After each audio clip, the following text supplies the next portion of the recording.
यहाँ पर रहने वाले लोग कभी भी गांव से बाहर जाते ही नहीं थे और इसका रीजन सिर्फ और सिर्फ एक ही था, क्योंकि उस जंगल के चारों तरफ कुछ ऐसे खतरनाक क्रिएचर्स और मॉन्स्टर्स पाए जाते थे जिनका शरीर आधा इंसान और आधा जानवर का होता है। उन्हीं खौफनाक क्रिएचर्स के डर की वजह से लोग अपने गांव के अंदर ही कैद हो चुके थे। सभी ने तो अपने गांव के चारों तरफ बड़ी बड़ी तार की दीवारें बनाकर रखी होती हैं जिससे कि कोई भी अंदर ना आ सके। यहाँ के सभी लोगों की जिंदगी एकदम डर में कट रही थी। उन सभी को हमेशा एक बात सताते रहती कि कहीं वो खतरनाक क्रिएचर्स उनके गांव में आकर सभी को खा ना ले। इसीलिए गांव के चारों तरफ बनाए गए घेरे के ऊपर कोई न कोई पहरेदारी करता जो गाँव वालों पर हमला करने से पहले इन्फॉर्म कर सके। अब हमें उसी गांव के अंदर एक आदमी को दिखाया जाता है जिसका नौजवान लड़का काफी बीमार पड़ चुका था, लेकिन गांव वाले तो पूरी तरीके से मजबूर थे और वो इस बच्चे के इलाज के लिए उसे बाहर नहीं लेके जा सकते। इसलिए डिसीजन लिया जाता है कि इस बच्चे का इलाज यहीं पर होगा, जो कि बिल्कुल भी पॉसिबल ही नहीं था क्योंकि उनके गाँव में उतने ज्यादा इक्विपमेंट्स मौजूद ही नहीं होते।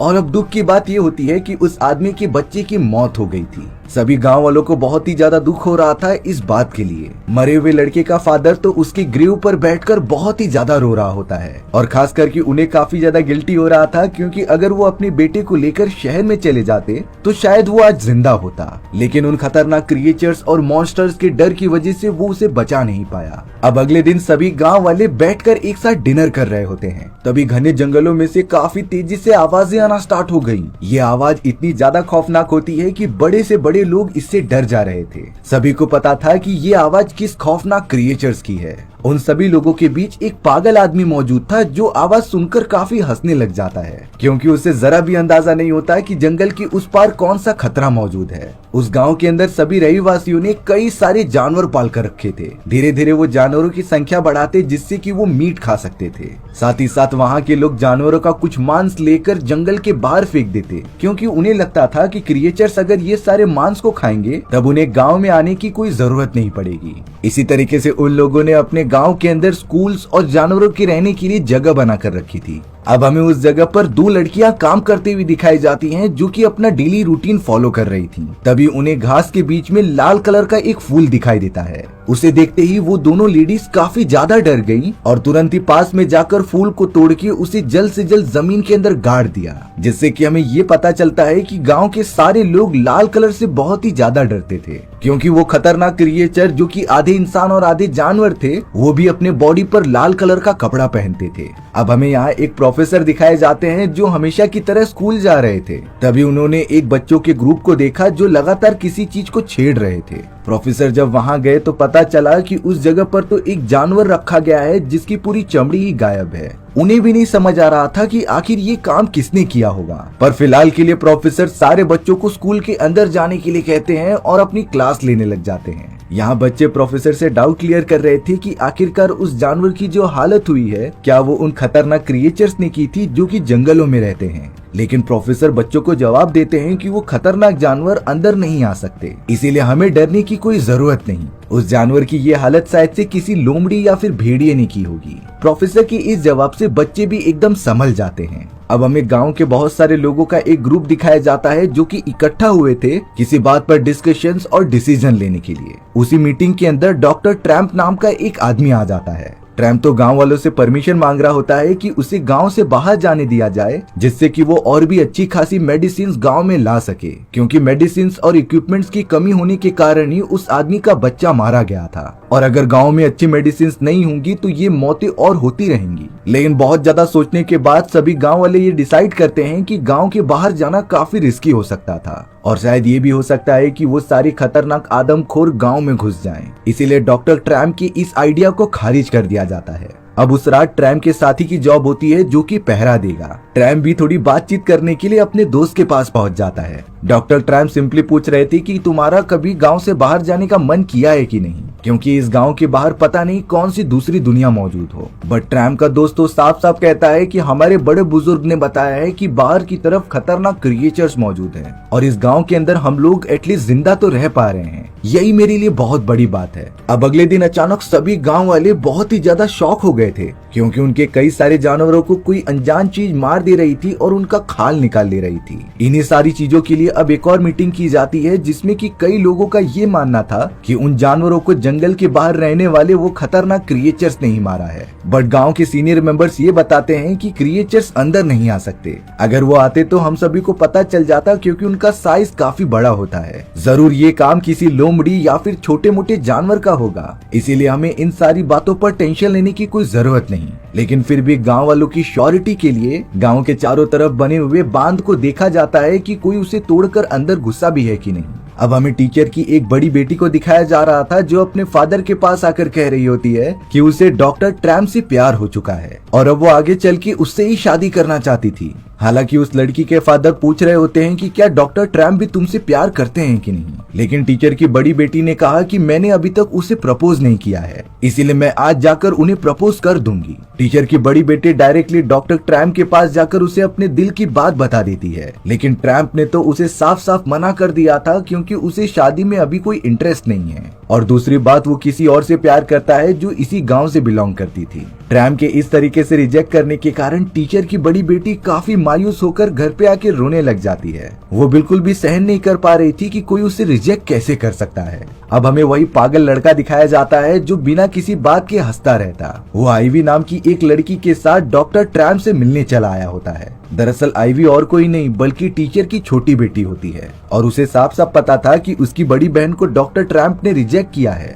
आईवी और वो पागल लड़का डॉक्टर ट्रैम्प के पास आकर कुछ बातें करने लग जाते हैं। तभी ट्रैम्प उस पागल लड़के के हाथ में रेड कलर का फ्रूट देखते हैं। ट्रैम्प नहीं समझ पा रहा था कि आखिर ये रेड फ्रूट कहाँ से मिला, क्योंकि गांव वाले मानते थे कि रेड कलर की चीजों को देखकर वो खतरनाक क्रिएचर्स अट्रैक्ट होते हैं, इसीलिए गांव में कोई भी रेड कलर की चीजें रखता ही नहीं था। पागल लड़के से पूछने पर उसने बताया कि ये फ्रूट उसने जंगल के बीचों बीच से लिए हैं। ट्रैम्प इन सारी चीजों को बड़े ध्यान में रख लेता है। अगले दिन अब गांव के सीनियर मेंबर्स की एक और मीटिंग हो रही थी जिसके अंदर ट्रैम्प आकर सभी को एक बात बताता है। ट्रैम्प कहता है कि उस पागल लड़के के हाथ में रेड कलर का फ्रूट मौजूद था जो उसने जंगल के बीचों बीच लिया होता है, यानी कि वो जंगल की दूसरी तरफ गया था और उसे खतरनाक क्रिएचर्स ने भी कुछ नहीं किया, जिससे ये बात साफ जाहिर होती है कि वो क्रिएचर्स हमें ज्यादा नुकसान नहीं पहुंचा सकते। इसीलिए ट्रैम्प एक बार फिर से सभी से परमिशन मांगता है कि उसे गांव से बाहर जाने दिया जाए, जिससे कि वो शहर में जाकर काफी एडवांस दवाइयां लेकर आ सकता था। बट ट्रैम्प की इस सफाई देने के बाद भी कोई भी राजी नहीं होता उसे गांव से बाहर जाने देने के लिए। ट्रैम्प तो बहुत ही ज्यादा फ्रस्ट्रेट हो गया था। जब वो अपने घर पे अपनी मदर के पास आता है तब काफी रो रहा था। उसने अपनी मॉम से कहा कि वो बाहर जाकर दवाइयां लेके गांव वालों की ही मदद करेगा, जिसकी वजह से हम में से कोई भी नहीं मर सकता था। आखिर गांव वाले उन्हें बाहर जाने से मना क्यों कर रहे हैं? तब जाकर ट्रैम्प की मदर बता रही थी कि कुछ सालों पहले तुम्हारे फादर भी इसी तरीके से गांव से बाहर गए थे, लेकिन बीच रास्ते में ही उन्हें बहुत सारे डाकुओं ने पकड़ लिया और उनका सारा सामान लेके उन्हें मारकर समुद्र में फेंक दिया। यानी कि इस गांव से बाहर की दुनिया बहुत ही ज्यादा जालिम और निर्दयी है, जहां पर हम जैसे मासूम इंसानों को पल भर में ही कुचल दिया जाएगा। और ट्रैम्प अपनी मदर का इकलौता लड़का था, इसीलिए वो नहीं चाहती थी कि वो अपने बेटे को भी खोए। हालांकि ये सारी बातें ट्रैम्प को समझ में आ चुकी थी। तभी उसकी नजर घर में रखी हुई एक ब्लैक बॉक्स पर पड़ती है। ट्रैम्प को याद आया कि उसने सेम ऐसा ही बॉक्स उस आदमी के घर पर देखा था जिसके बेटे की रिसेंटली मौत हो चुकी होती है। ट्रैम्प जब अपनी मॉम से कहता है कि आखिरकार इस ब्लैक बॉक्स में मौजूद क्या है, तो उसकी मदर ने बताया कि ब्लैक बॉक्स को ओपन करना गांव वालों के रूल्स के खिलाफ हो सकता है, इसीलिए ये हमारे बीच एक राज ही रहना चाहिए। अगले दिन तो ट्रैम्प बहुत ही ज्यादा कंफ्यूजन में जंगल की तरफ जाने लगा। थोड़ी देर तक ट्रेवल करने के बाद ही उसे वो रेड फ्रूट्स दिखाई देने लग जाते हैं जो कि उस पागल लड़की ने तोड़ कर लाया था। ट्रैम्प जब उन फ्रूट्स को जमा कर रहा था तब हमें पता चला कि कुछ दूरी पर ही रेड कलर का एक कपड़ा पहने कोई तो खड़ा है जो लगातार ट्रैम्प को देखते जा रहा था, लेकिन उसने ट्रैम्प पर बिल्कुल भी हमला नहीं किया। ट्रैम्प अब जल्द से जल्द अपने गांव में आकर आईवी को इन सारी चीजों के बारे में बताता है कि कैसे वो जंगल के अंदर गया था। हालांकि आईवी ट्रैम्प को मना करती है क्योंकि ये सारी चीजें काफी खतरनाक हो सकती थी, लेकिन ट्रैम्प उसे समझा रहा था कि अगर मैं बाहर जाकर दवाइयां लेकर आ जाऊं तो इस गांव में बीमारी के कारण और किसी की भी मौत नहीं होगी, और ये मैं गांव वालों की भलाई के लिए ही कर रहा हूँ। आईवी भी ट्रैम्प की भावनाओं को समझ रही थी, लेकिन वो उसे मना करती है जंगल में जाने से। अब आईवी ने बताया कि मेरी बहन की शादी किसी और से फिक्स हो चुकी है और अब शादी की बारी मेरी है, यानी कि अगर जिसे भी मुझसे शादी करनी होगी वो मुझसे पूछने आ सकता है। आईवी अब शर्माते हुए घर के अंदर चली गई थी। अब हमें जंगल के एकदम किनारे पर ट्रैम का वही दोस्त दिखाया जाता है जो कि पहरेदारी कर रहा था। तभी अचानक उसे नीचे से कुछ आवाजें आने लगी। ट्रैम का दोस्त जैसे ही देखता है तो उसे वहाँ पर रेड कलर की वही खतरनाक क्रिएचर्स दिखाई देते हैं जो लगातार अब गांव वालों की तरफ बढ़ रहे थे। ट्रैम के दोस्त ने तुरंत ही मौका रहते घंटा बजा दिया था जिससे कि सभी लोगों को पता चल जाए कि गांव की तरफ वो खतरनाक क्रिएचर आ रहे हैं। घंटे की इतनी तेज आवाज सुनकर सारे गांव वाले समझ गए थे, इसीलिए वो अपने घर के अंदर भागने लग जाते हैं। लेकिन यहाँ डॉक्टर ट्रैम देखना चाहता था कि आखिर ये क्रिएचर्स कैसे दिखते हैं, इसीलिए वो अपने घर के अंदर जाता नहीं और साइड में खड़ा हो जाता है। उन क्रिएचर्स के तो पीछे बहुत ही नुकीले नुकीले कांटे लगे थे और उनके हाथ काफी लंबे होते हैं। लेकिन आइवी अभी भी दरवाजा खोलकर डॉक्टर ट्रैम का वेट कर रही होती है, क्योंकि वो कहीं न कहीं ट्रैम से प्यार करती थी और वो चाहती है कि ट्रैम भी उसका हस्बैंड बने। लेकिन आइवी को पता ही नहीं था कि एक खतरनाक क्रिएचर अब उसकी तरफ बढ़ रहा है। जब ये सारी चीजें ट्रैम को पता चली तो वो तुरंत ही भागते भागते हुए आइवी के पास आ चुका था और अब उसने समय रहते आइवी का हाथ पकड़ा और उसे घर के अंदर लेकर चला गया। वो सब जल्द से जल्द बंकर के अंदर जाकर छुप जाते हैं, जिससे कि अब कुछ ही मिनटों के अंदर अंदर वो क्रिएचर वहाँ से जा चुका था। सुबह होने पर जब सभी गांव वाले बाहर निकले तब उन्हें अपने दरवाजे पर रेड कलर का पेंट दिखाई देता है, जिसका मतलब साफ था कि वो खतरनाक मॉन्स्टर्स नहीं चाहते कि हम उनके जंगल में जाएं। सारे सीनियर मेंबर्स की एक और बार फिर से बैठक होती है, जो ये सबसे पूछ रहे थे कि आखिरकार जंगल में कौन गया था जिससे कि वो क्रिएचर यहाँ पर आ गए। डॉक्टर ट्रैम अपनी गलती मानते हुए खड़े हो जाते हैं और बताते हैं कि मैं ही जंगल के अंदर गया था, लेकिन उन क्रिएचर्स को उकसाने का मेरा कोई इरादा नहीं था। हालांकि ट्रैम्प ने बहुत बड़ी गलती की थी, लेकिन उसने खुद माफी मांग ली होती है, इसीलिए सारे सीनियर मेंबर्स ने उसे माफ कर दिया था। बट उसे वार्न किया जाता है कि आगे से ऐसी गलती नहीं होनी चाहिए, क्योंकि इसमें कई लोगों की जानें भी जा सकती थी। अब हमें आइवी की बड़ी बहन की शादी का सीन दिखाया जाता है, जिससे कि सभी गांव वाले एक साथ मिलकर सेलिब्रेट कर रहे थे। आइवी के सारे फैमिली मेंबर्स बहुत ही ज्यादा खुश होते हैं और अब उनके फैमिली में सिर्फ आइवी बाकी थी जिसकी शादी होने वाली होती है। वो सभी लोग एंजॉय कर रहे थे, तभी अचानक जंगल में से किसी औरत की चिल्लाने की आवाज आने लग जाती है। सभी गांव वाले जल्द से जल्द चौकन्ना होकर घर की तरफ भागने लगे। तब पता चला कि उनके कई सारे जानवरों को मारकर लटका दिया गया है और ये काम जरूर उन्हीं खतरनाक क्रिएचर्स का हो सकता था। इसीलिए सभी अपने अपने घर के अंदर बनाए गए बंकर के अंदर जाकर छुप गए। लेकिन डॉक्टर ट्रैम फिर से डिसीजन लेता है कि वो घर के अंदर नहीं जाएगा। वो तो आइवी के घर के सामने जाकर बैठ जाता है। आइवी ने भी जब नोटिस किया कि ट्रैम्प वहाँ पर बैठा हुआ था तो वो भी उसके पास जाकर बैठ गई। आइवी ट्रैम्प से पूछती है कि आखिर तुम मेरे घर के सामने क्या कर रहे हो। तब जाकर ट्रैम्प ने जवाब दिया कि मैं तुम्हें प्रोटेक्ट करना चाहता हूँ, क्योंकि अगर वो खतरनाक क्रिएचर यहाँ पर आएगा तो मैं उससे लड़ाई करके तुम्हें बचा लूंगा। और अब ट्रैम्प अपने प्यार का इजहार आइवी से कर देता है, क्योंकि शुरुआत से ही वो आइवी की बड़ी बहन से नहीं बल्कि उससे प्यार किया करता था और इसीलिए उसने आइवी की बड़ी बहन का भी ऑफर ठुकराया होता है। आइवी भी कहीं न कहीं ट्रैम्प को पसंद करती थी, इसीलिए वो दोनों काफी ज्यादा क्लोज आ जाते हैं। अगले दिन ये बात सभी को पता चल गई थी, इसीलिए ट्रैम्प की मॉम डिसाइड करती है कि लगे हाथों हमें उन दोनों का भी शादी करा देनी चाहिए, जिससे कि दो प्यार करने वाले दिल एक साथ मिल जाएंगे। लेकिन जब ये बात उस पागल लड़की को पता चली तब वो काफी मायूस हो जाता है, क्योंकि वो अपना आधे से ज्यादा वक्त आइवी के साथ गुजारता था और वो सोचने लगा कि अगर आइवी ट्रैम्प के साथ शादी कर लेगी तो वो उसके साथ ज्यादा समय नहीं बिता पाएगी, जिससे कि उन दोनों के बीच में काफी दूरियां बढ़ सकती हैं। इसीलिए वो पागल लड़का एक बहुत ही खतरनाक कदम उठाने चला गया था। वो डायरेक्टली डॉक्टर ट्रैम्प के सामने पहुंचता है और एक चाकू की मदद से उसके पेट में वार कर देता है। डॉक्टर ट्रैम्प इस अचानक हमले से काफी ज्यादा घायल हो चुके थे। उनका तो बहुत ज्यादा खून गिर रहा होता है। दरअसल वो पागल लड़का सोच रहा होता है कि अगर ट्रैम्प नहीं रहेगा तो आइवी उससे शादी नहीं करेगी और फिर वो उससे दूर भी नहीं जाएगी। पागल लड़का अपने हाथ पर पूरे खून लगाकर बाकी गांव वालों को दिखा रहा था। गांव वाले तो बहुत ही ज्यादा डर जाते हैं और चारों तरफ देखने लग जाते हैं कि इस पागल लड़के ने आखिर किसे घायल किया होगा।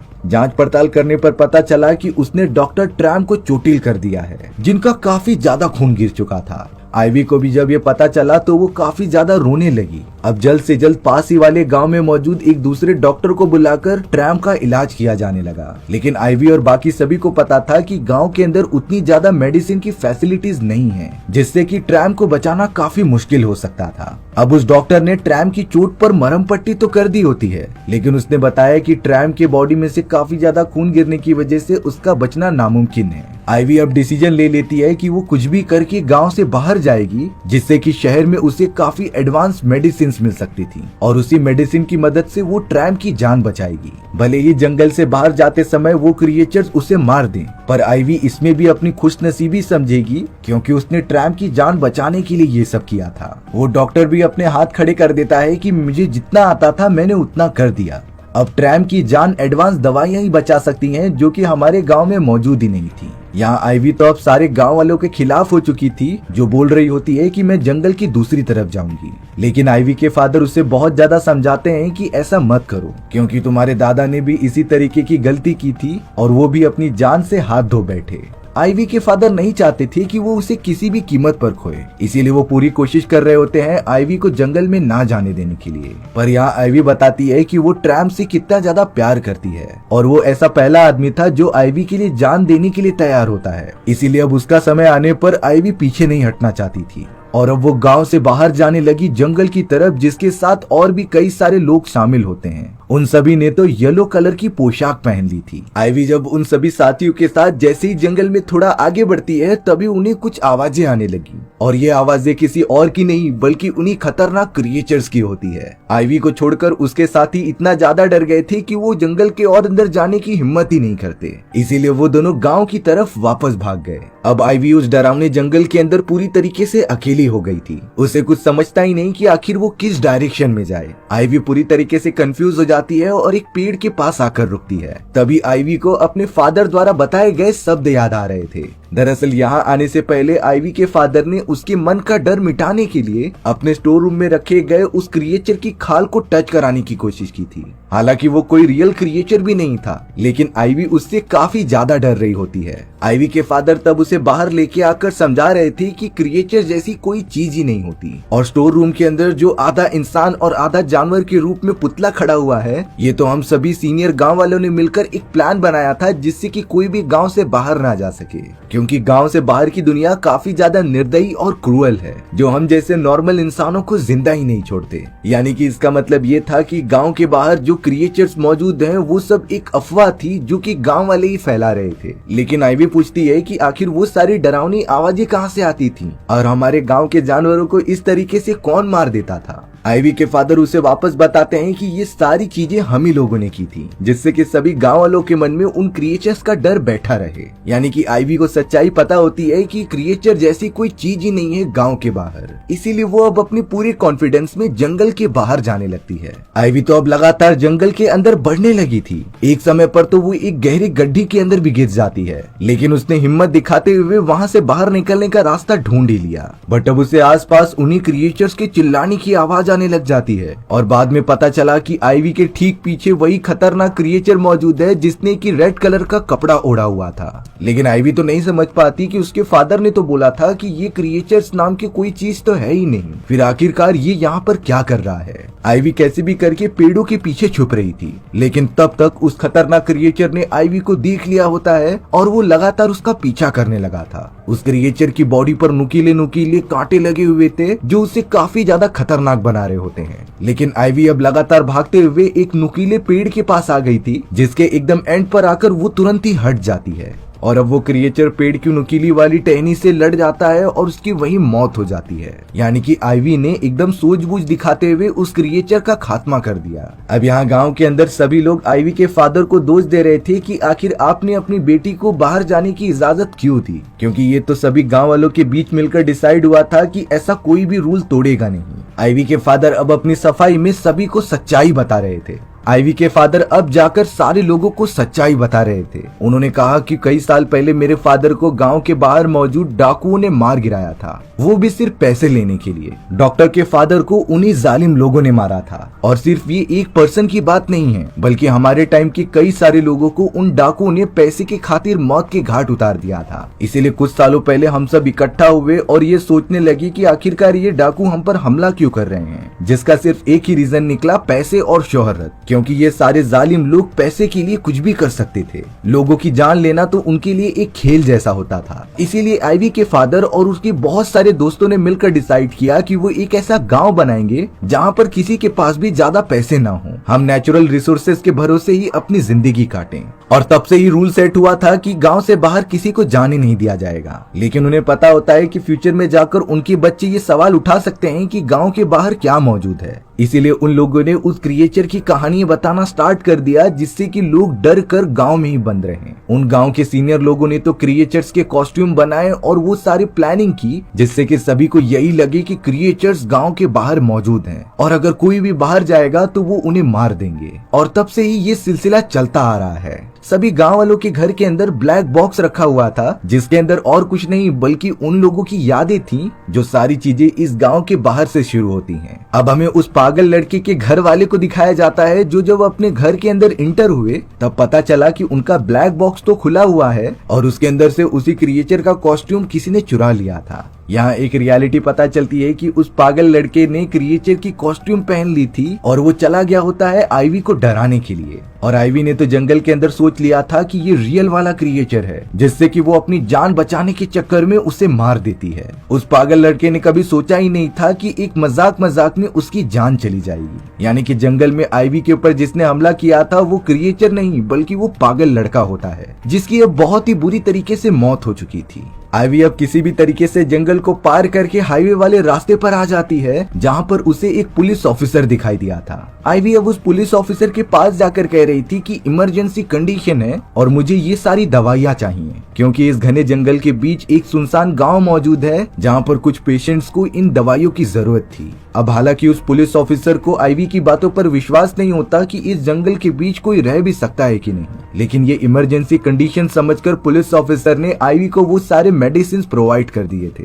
आइवी तो अब जल्द से जल्द उन सारी दवाइयों को लेकर जंगल के अंदर अपने गांव में आ जाती है, जहां पर शायद अब वो अपने घायल डॉक्टर को ठीक कर सकती थी। आइवी ने बताया कि मैं जंगल के पार गई और दवाइयां लेकर आ गई। रास्ते में मुझे वो खतरनाक क्रिएचर मिला था, लेकिन मैंने किसी भी तरीके से उसे खत्म कर दिया। अब उस पागल लड़के के मॉम एंड डैड को ये अंदाजा हो चुका होता है कि वो और कोई नहीं बल्कि उनका बेटा ही था, जिसकी अब शायद मृत्यु हो चुकी थी। लेकिन आइवी के फादर उन्हें समझाते हैं कि जो भी हुआ ठीक हुआ। अब सभी गांव वालों को लगने लगा था कि वो क्रिएचर सच में मौजूद है जंगल के अंदर। आइवी को भी पूरी तरीके से सच्चाई पता नहीं होती, इसीलिए वो भी इसे रियल मान रही थी। मेडिसिन की मदद से आइवी का वो प्यारा डॉक्टर भी ठीक हो जाता है। इस मोमेंट के बाद अब किसी भी गांव वालों ने गांव से बाहर जाने की जरूरत भी नहीं की और इस तरीके से हमारी ये कहानी भी यहीं खत्म हो जाती है।